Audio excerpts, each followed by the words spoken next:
नमस्कार साथियों।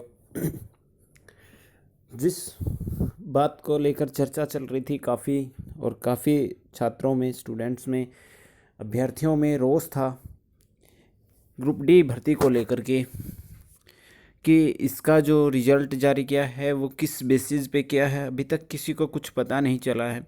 तो उसी के रिगार्डिंग हम बात करने वाले हैं। ग्रुप डी की जो अनियमितताओं पर आरोप लगा है और हाई कोर्ट में चुनौती कर दी है।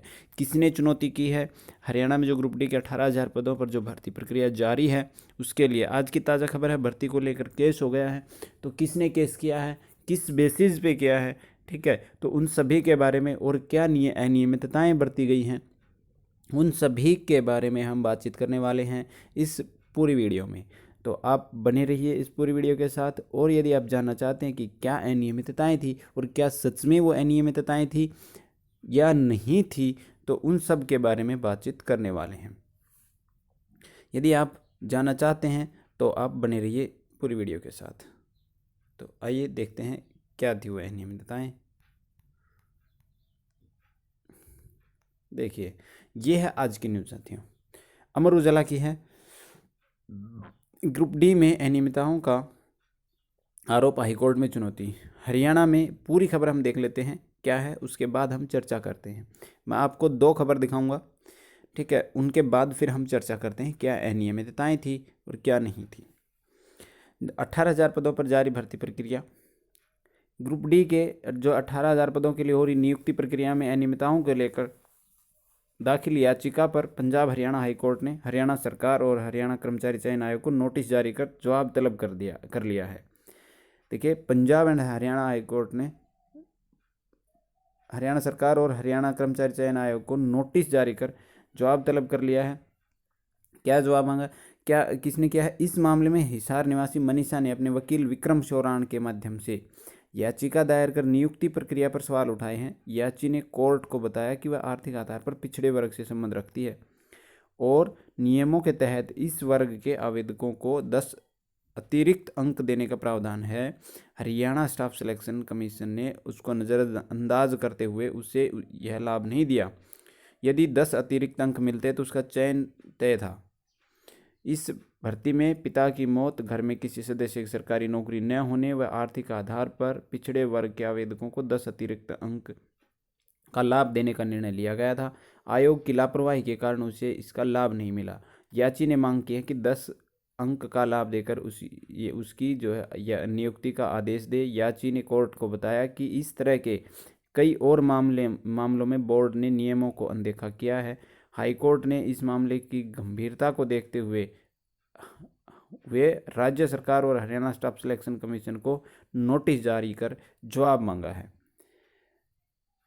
तो जो याची हैं हिसार की हैं ये मनीषा, ठीक है, इन्होंने विक्रम शोराण के द्वारा।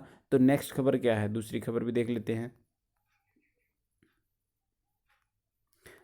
ये दूसरी खबर और है, ये चंडीगढ़ ब्यूरो ग्रुप डी में देखिए, ये भी उसी की वो है। अतिरिक्त अंक अनदेखी करने के खिलाफ याचिका दायर की। याचिका पर हाईकोर्ट ने हरियाणा सरकार और कर्मचारी चयन आयोग को नोटिस जारी कर दिए हैं। हरियाणा जो हिसार निवासी मनीषा, ये भी उन्हीं की है। तो इन्होंने 2 न्यूज़पेपर में जो है ये खबर निकलवाई है, ठीक है। तो क्या अब बात करते हैं क्या सच में अनियमितता हुई है या नहीं हुई, और जो सिलेक्शन प्रोसीजर था वो क्या इसी प्रकार से होना चाहिए था या कुछ अलग तरीके से होना चाहिए था, या फिर सरकार ने इसमें सिर्फ अपना बेनिफिट देखा है, ठीक है, और कैंडिडेट्स का नहीं देखा। तो बात करते हैं। देखिए साथियों, जो आपको पता है कि 18,218 पद थे, ठीक है। सरकार ने सबसे पहले क्या मिस्टेक की, वो मिस्टेक की ब्लैक स्मिथ, ठीक है, ब्लैक स्मिथ हेल्पर और एनिमल अटेंडेंट की पोस्ट को ग्रुप डी में दे करके, ठीक है, सबसे पहले तो यही किया कि ग्रुप डी में इन तीनों पोस्टों को, ठीक है, दे करके सबसे पहले यही मिस्टेक की। क्योंकि जब सरकार को पता था ये डी की नहीं, ये सी की पोस्ट हैं, तो फिर इनको दिया क्यों, ठीक है। और जब HSSC ने एडवर्टाइज जारी किया, ठीक है, तो उससे पहले भी HSSC ने भी और भी इन पदों पर भर्ती की होंगी। यदि नहीं की हैं तो जो अधिकारी हैं उनको पता है कि इसके लिए क्या क्या क्वालिफिकेशन होनी चाहिए, ठीक है। तो इसमें भी वो क्वालिफिकेशन यदि देते कि इन पदों पर जो ये क्वालिफिकेशन रखते हैं वही इसको भर सकते हैं, ठीक है।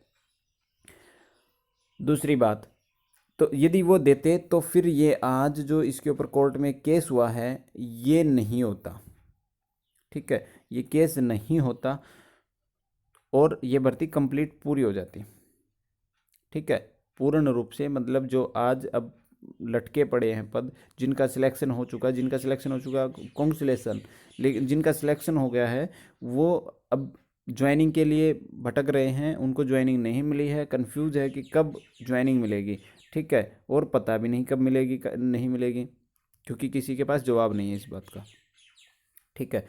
अब बात करते हैं और अनियमितताओं की। देखिए, इसमें फॉर्म भरे गए थे बहुत सारे, आपको पता है, और एग्ज़ाम इसका 10 तारीख को आपने देखा, 11 को, ठीक है, 17 और 18 सभी एग्ज़ाम सेम थे और थोड़े से टफ थे। टफ एग्ज़ाम था क्योंकि मैथ जो दिया गया था वो जो कंपटीशन जहाँ से होता है, जो बच्चे कंपटीशन का मैथ पढ़ते हैं, ठीक है, वहाँ से वो मैथ नहीं था। ये जो क्लासेस से उठा करके, जो क्लास बच्चे पढ़ते हैं क्लास में स्कूल में, ठीक है, वो मैथ उठा करके दे रखा था। और तो उसमें दिक्कत ये होती है कि जो कंपटीशन की जो तैयारी करते हैं वो एडवांस मैथ को नहीं पढ़ते बच्चे, ठीक है। और इसमें जब है ग्रुप डी की नौकरी, कोई CGL की थोड़ी है जब ग्रुप डी की नौकरी, तो उसमें एडवांस कोई नहीं पड़ेगा, ठीक है, आप सभी को पता है। तो 10 और 11 तारीख को जो बच्चों ने एग्ज़ाम दिया उनको ये नुकसान हुआ, ठीक है। 17-18 तक तो जो है ना कोचिंग वगैरह, कोचिंग वाले जो हैं टीचर्स इंस्टीट्यूट, उन्होंने तब तक तो तैयारी करवा दी थी 17-18 के लिए।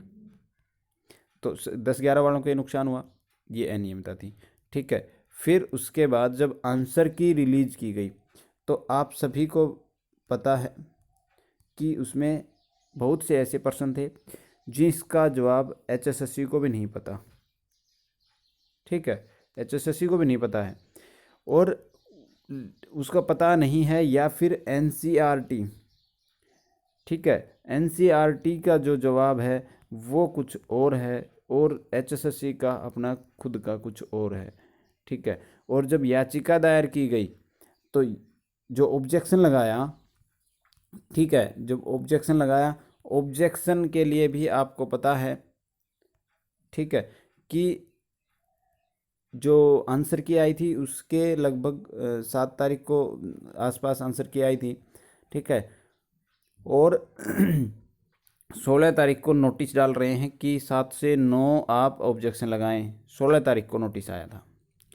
बहुत बड़ी अनियमितता थी क्योंकि बच्चे कंफ्यूज थे, और जिन्होंने ऑब्जेक्शन लगा दिया था वो तो ठीक है, लेकिन ऑब्जेक्शन भी नहीं लग रहे थे क्योंकि सिर्फ मेल करनी थी ऑब्जेक्शन में, और इतनी मेल, ये कोई तरीका नहीं है मेल करवाने का, सबसे फ्रॉड तरीका है मेल करवाने का ऑब्जेक्शन का। क्यों? क्योंकि इतनी सारी मेल कोई भी ओपन करके नहीं देखता है, ठीक है।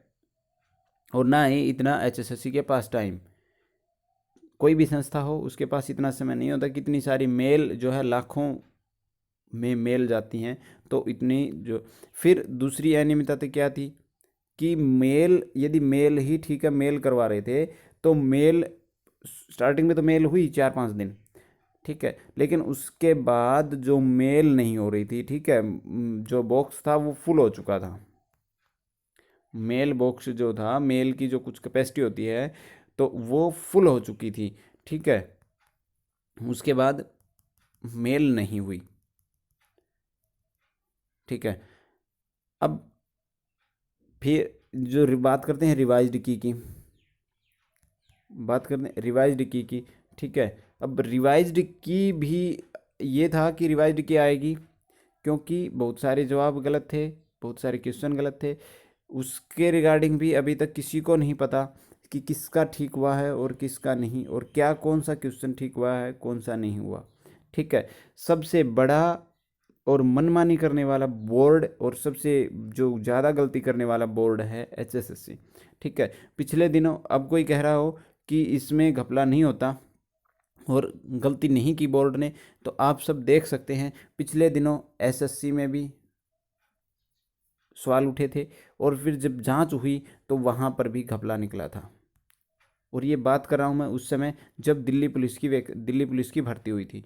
ठीक है, दिल्ली पुलिस की भर्ती हुई थी उस समय जब CGL और सी MTS वगैरह के जो पेपर हुए थे, तो MTS में भी घपला निकला था। ठीक है, कि एक ही जो सेंटर से, एक ही स्टेट से कम से कम 7-8 हज़ार कैंडिडेट, 8 से 10 हज़ार कैंडिडेट जो है सिलेक्ट हुए थे।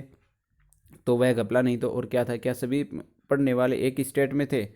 ठीक है, फिर और बाद में जब पूरी जांच हुई तो पता चला कि जो सिफी कंपनी जो थी, ठीक है, उसी के कर्मचारी इसमें शामिल थे। ठीक है, वही इसको घपले को करवाने में शामिल थे। और पिछले दिनों जो HSSC के चेयरमैन हैं, ठीक है, भारभूषण भारती, उन्होंने भी बयान दिया था। और जब छापा लगा था HSSC पर, आप सभी ने देखा भी था, तो काफ़ी सारी कमियां पाई गई थी। ठीक है, CM फ्लाइंग ने जो छापा मारा था उसमें काफ़ी सारी कमियां पाई गई थी और कई कई सारे कर्मचारी जो है पकड़े गए थे जो कि उस भर्ती जो इस प्रकार के घपले में शामिल थे। ऑडियो भी वायरल हुई थी। ठीक है, तो वो बिना, ये सब काम बिना किए हुए नहीं हुए। ठीक है, बिना घपले के नहीं हुए, कि जब तक घपला नहीं था, ठीक है, तब तक ये काम नहीं हुए भाई। जहाँ कोई किसी प्रकार का नहीं होगा, कोई कारण नहीं होगा, तो वहाँ कोई होगा थोड़े। जैसे अब धुआं नहीं होगा तो वहाँ आग होने का क्या मतलब है, आग होगी तब धुआं होगा। ठीक है, यदि आग ही नहीं है तो धुआं नहीं होगा। तो धुआं उठा है तो इसका मतलब कहीं ना कहीं आग है। ठीक है, फिर अब इसमें बात करते हैं कि रिवाइज्ड की भी नहीं दी गई और डायरेक्ट रिजल्ट दे दिया, फाइनल रिजल्ट। अब जो सोशियो इकोनॉमिक के जो 10 नंबर थे, ठीक है, उसमें किस HSSC ने किस प्रकार से ये मान लिया कि जो है इनके 10 नंबर इनके लगेंगे। इसमें ऐसे भी मिलेंगे बच्चे जिन्होंने जॉब है और नो कर दिया। ठीक है, कि हमें जॉब नहीं है, तो उसको 5 नंबर मिल गए। अब रिवाइज की का भी ये नहीं पता चल रहा है कि किसका क्या क्वेश्चन ठीक कर दिया क्या नहीं कर दिया, किसके कितने नंबर बन गए कितने नहीं बन गए, कोई रहा है तो कितने नंबर से रहा है। ठीक है, किसी भी प्रकार का कुछ भी नहीं बताया गया, ना 10 नंबर का। ठीक है, ठीक है, हम मानते हैं कि अपडेशन होना चाहिए। ठीक है, अपडेशन होना चाहिए, अपडेट की। HSSC ने यह किया कि ऑनलाइन जो स्क्रूटनी हुई है, डॉक्यूमेंट्स की वेरिफिकेशन हुई है, वो ठीक है। ठीक है, ऑनलाइन हुई है, लेकिन ऑनलाइन करो उन बच्चों की करो जिन बच्चों का सिलेक्शन होना था। मतलब पहले आप लिस्ट लगाते, ठीक है, कि इतने गुना बच्चे जो है सिलेक्ट हुए हैं, पहले 90 में से लिस्ट लगाते कि जो है जिस प्रकार से बोला गया था और जिस प्रकार से बताया जा रहा था कि 90 में से लिस्ट लगती। ठीक है, और उसमें वो चाहे 2 गुना या 3 गुना जितने भी बच्चे बुलाने थे, ठीक है, उसमें वो बच्चे बुलाए गए होते। और ये भी पहले का भी प्रोसीजर रहा है और HSSC का सभी पोस्टों में ऐसा होता है कि जो पहले एग्ज़ाम होने के बाद उसमें कुछ गुना बच्चे बुलाए जाते हैं। ठीक है, और उनको बुला करके उनका डॉक्यूमेंट वेरिफिकेशन होता है, जिसका गलत होता है उसको बाहर निकाल दिया जाता है और जिसका ठीक होता है उसको जो है अगली प्रोसीजर के लिए रख लिया जाता है। यदि उसका नंबर सिलेक्शन के अकॉर्डिंग होते हैं तो उसको सिलेक्ट कर लिया जाता है। लेकिन यहाँ पर वो सब प्रोसीजर नहीं अपनाया गया, आप सबको पता है। ठीक है, अब वो प्रोसीजर क्यों नहीं अपनाया गया, इसके रिगार्डिंग तो HSSC बताए या फिर कोर्ट पूछे। ठीक है, कि वो प्रोसीजर क्यों नहीं अपनाया गया। तो ये सारी अनियमितताएं थी, आप सभी ने पता है आप सभी को। और अब जैसे जो इसमें कोई कह रहा है कि क्लैरिकल मिस्टेक हो सकती है, कोई कह रहा है टेक्निकल मिस्टेक हो सकती है। देखिए, आपकी क्लैरिकल मिस्टेक होगी आपकी, तो ये लगा कि बस क्लैरिकल मिस्टेक है। ठीक है, कुछ मैंने बहुत सारे बच्चे देखे हैं जिनके नंबर थे ज़्यादा लेकिन उनका सिलेक्शन नहीं हो रखा। ठीक है, उनका सिलेक्शन नहीं है। क्यों नहीं है भाई? कुछ नहीं पता। क्या 10 नंबर नहीं लगे, 5 नंबर नहीं लगे, या फिर कहीं जो ऑब्जेक्शन लगा था उसका जो आंसर की के अनुसार उसका क्वेश्चन ठीक था और ऑब्जेक्शन में उसका वो नंबर क्वेश्चन कट गया। तो कुछ तो पता चले, कुछ तो पता चले कि क्या हुआ है क्या नहीं हुआ। कोई भी काम कर रहे हैं तो कैंडिडेट्स के लिए हो रहा है तो उनको संशय में किस लिए रखा गया? ठीक है, संशय में किस लिए रखा गया है? तो इसको संशय को दूर करना चाहिए था एचएसएससी को, लेकिन सिर्फ अपने बेनिफिट के लिए, जींद चुनाव के लिए जो है ये सब काम कर दिया। ठीक है, जींद चुनाव के लिए ये सब काम कर दिया है फटाफट अपनी जल्दी में अपने बेनिफिट के लिए, लेकिन ऐसा नहीं होना चाहिए था। अब जो है इसमें याचिका दायर की है और इसके ऊपर कोर्ट कुछ जांच कराए और जो हुआ है उसको भी पता चले और रिवाइज की भी डाली जाए। ठीक है, जिससे पता चले कि कौन से नंबर कटे हैं, क्या क्वेश्चन, क्या ऑब्जेक्शन ठीक हुआ है क्या नहीं हुआ। लेकिन ऐसा कुछ नहीं हुआ। ठीक है साथियों, तो आज की इस वीडियो में सिर्फ इतना ही। अब आप जो कुछ हुआ है, जो मुझे लगा कि ये अनियमितताएं थी, ये गलत था। अब कुछ साथी, कुछ यूट्यूबर्स भी जो वीडियो बना करके कह रहे हैं कि ये सब ठीक हुआ है।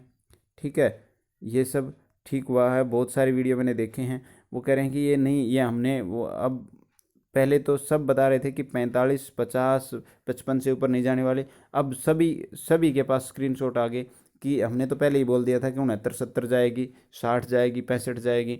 अब सभी बोल रहे हैं कि हमने हमारी उसके ऊपर वीडियो पड़ी है, हमने इतनी बता दी थी, हमने इतनी बता दी थी। ठीक है, सब सबके पास अब वीडियो आ गई, लेकिन उस समय किसी के पास नहीं था कि इतनी कट ऑफ जा सकती है। ठीक है, और बात रही आपकी, अब जो सिफारिश या फिर जो पॉलिसी उतार रहे हैं, कह रहे हैं कि मतलब ये जो हुआ है वो ठीक हुआ है, सरकार ने ठीक किया है। मैंने भी ऐसे वीडियो भी देखे हैं कि अब जो पागल हैं, जो जो केस करने की सोच रहे हैं, ठीक है, या फिर जो आरटीआई डाल रहे हैं कि अपना रिकॉर्ड निकलवाने के लिए, ठीक है, वो पागल हैं। तो इस प्रकार की वीडियो भी, कोई पागल नहीं है। मैं आप, क्योंकि कैंडिडेट्स ने एग्ज़ाम दिया है, मेहनत की है, किराया भाड़ा लगाया है, ठीक है, और टैक्स भी दिया है, सब काम किए हैं, लेकिन क्या उसका इतना अधिकार नहीं है कि उसको अपना जो काम उसने किया है वो कैसे फेयर हुआ है या फिर क्या हुआ है क्या नहीं हुआ है, और वो उसके लिए जो हुआ है, उसके साथ जो हुआ है, वो उसका जानने का हक नहीं है। यदि कोई कल को कोई पुलिस पकड़ ले जाए तो क्या उसको जानने का अधिकार नहीं है कि क्यों क्यों पकड़ के ले जा रही है? तो वो फेल हुआ है तो क्या उसको जानने का अधिकार नहीं है कि किस कारण से वो फेल हुआ है? ठीक है, अब वो इसके ऊपर बोलते हैं कि नंबर कम थे, नंबर कम थे। जो जिनके नंबर कम थे, मैं आपको बता देता हूँ, जिन बच्चों के नंबर कम थे, ठीक है, उनको पहले से ही पता है, वो ना ही तो यूट्यूब के ऊपर इस प्रकार का सर्च कर रहे हैं, ठीक है, ना ही वो केस करने की सोच रहे हैं, ना ही वो आरटीआई के बारे में सोच रहे हैं। जिनके नंबर कम थे और जिनको लगता है कि हमारे नंबर थे और वास्तव में उनके नंबर थे, वही केस के लिए और आरटीआई के लिए प्रयास कर रहे हैं, हाथ पैर मार रहे हैं। ठीक है साथियों, तो इस बात को ज़रूर सोच लेना, देख लेना कि कौन प्रयास कर रहा है कौन नहीं कर रहा। जिसको लगता है कि हाँ हमारा सिलेक्शन होना चाहिए था और जो आपकी मेरिट लिस्ट आई है उसके अकॉर्डिंग उनके नंबर हैं, तो वो प्रयास कर रहे हैं, अन्यथा नहीं कर रहे। तो आज की वीडियो में सिर्फ इतना ही। आप सभी का ये वीडियो यहाँ तक देखी, धन्यवाद। ठीक है, और मेरे विचार कैसे लगे और ये क्या मैंने अनियमितताएं ठीक गिनी और जो बता रहे हैं कि ये सब ठीक हुआ, तो उसके ऊपर कैसा लगा आप उनका जो जवाब, तो आप ज़रूर वीडियो को लाइक और शेयर करके ज़रूर बता दिएगा। थैंक यू साथियों।